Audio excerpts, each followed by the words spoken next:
state to achieve its mandated climate goals. Chevron arguing that added cost will make it difficult for the industry. And Mr. Allen saying once more, we won't be able to operate in California with this type of a tax load because we won't be able to play on a level playing field. We would be competing with people who don't have to pay that tax. In 2024, Department of Energy reported that California, 1.5 million people have an electric vehicle. More than 30 million still driving gasoline-run cars. California's Energy Commission reported in 2025 that almost 23% of California's oil does come from within the state. The rest, imported. And Chevron says they do support cleaner air, but they're concerned about economic impacts during the transition. We do want to make sure that it's clean and healthy, but we also want to make sure that as we make this transition to a lower carbon intensity environment, we're not killing our economy, we're not killing jobs, we're not causing unfair dislocation of employment and production to places overseas. And finally, this is an irreversible policy decision that will seriously for decades to come. CARB taking public comments through today. They're set to actually discuss the proposed amendments in May. And this is on the heels of Valero shutting down the Benicia refinery in April. That's going to eliminate 12% of the state's current gasoline production capacity. AAA, again, with the national gas prices, we're 31% over the national average, at least as of last week. This week, I don't know. National prices did go up because of what's happening in the Middle East. I am convinced that this is a combination of well-intentioned idiots and opportunistic parasites. I think that you've got people who are sincerely concerned about the environment. And I want to be clear, I'm a fan of fresh air, clean water, and safe land. I want all of those things. And I understand that as long as we're burning petrochemicals, that's going to be harder to have than if we don't. But the pollution issue is a planetary issue. It is not a regional issue. It is not a state issue. Pollution does not have any respect for boundaries, political or otherwise. And pollution is going to continue to affect all of us as long as heavy industry operates the way heavy industry operates. So we can go back to an agrarian society or the Stone Age and live like the people who died at 40 of old age lived, or we can embrace science and technology and continue to integrate more and more non-polluting options. Electric cars are great, and in time, it is entirely possible that electric vehicles will be able to replace gasoline-driven automobiles in almost every application. Eventually, nuclear power, solar power, wind power will be enough. It's not today, and you cannot build that stuff quickly. Solar and wind are easier to deploy than nuclear. They're higher polluting in the setup phase than nuclear. We can make intelligent decisions about how to make things better in the long term. And we can try to enlist the other major industrialized nations in that effort. But just jacking up gas prices in California to the detriment of the people who live and work here, all it's doing is it's killing California. It's not going to change global pollution. It's not going to change microplastic pollution. It's not going to magically prevent the jet stream from depositing Russian and Chinese pollution on our shores. If we're going to fix this, it is a much longer term thing than CARB making it impossible for you and I to be able to afford to eat because the cost of gas is so high you can't get groceries to market anymore. 490-5858 is the number here. 800-776-5858 if you want to join in on the toll-free side. We are waiting for President Trump. He's got another speech coming up from Doral, Florida at the bottom of the hour. Right now, though, we've got Michael Reed in the KMJ Traffic Center. Checking the South Valley at Tipton, we have a two-vehicle accident. Southbound 99 at the Olive Avenue exit. Near Dinuba, we have a two-vehicle accident. State Route 201 at Road 80.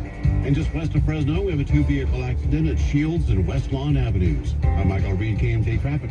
This report is sponsored by Discover. Guess what? Discover's accepted at 99% of places that take credit cards nationwide. You heard right, 99%. If you don't think so, maybe it's time to face facts. You're stuck in the past. Based on the February 2024 Nielsen report, learn more at discover.com/credit card. Is your current almond bloom program maximizing your yield potential? Moxie is a unique plant growth regulator whose active ingredient, CPPU, has been used for years to increase fruit size, improve fruit set, and accelerate plant growth. A petal fall application of Moxie increases nut retention and kernel size, increasing yields and adding value to your crop, increasing your per acre returns without increasing doubles. As almond prices grow, so do Moxie's benefits to your bottom line. Additionally, Moxie pairs well with a petal fall fungicide spray for no additional passes through the field and can be applied by ground or air. Moxie is proudly manufactured by Chem C1 LLC by farmers for farmers and distributed throughout your local Ag Chem retailer by Heritage Crop Science. Contact your local Ag Chem retailer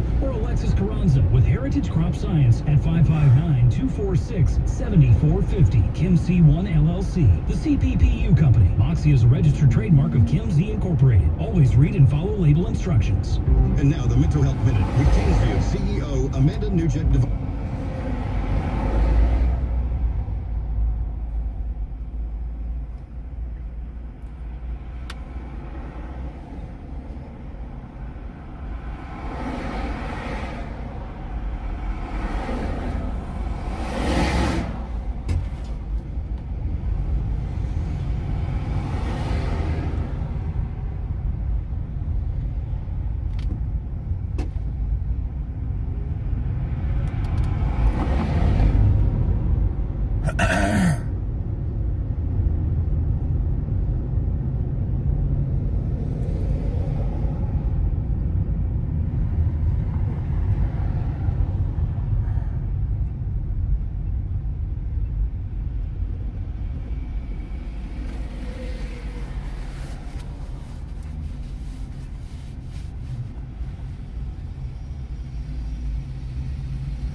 warm.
conditioning in the summer feels so much better than having a heater in the winter.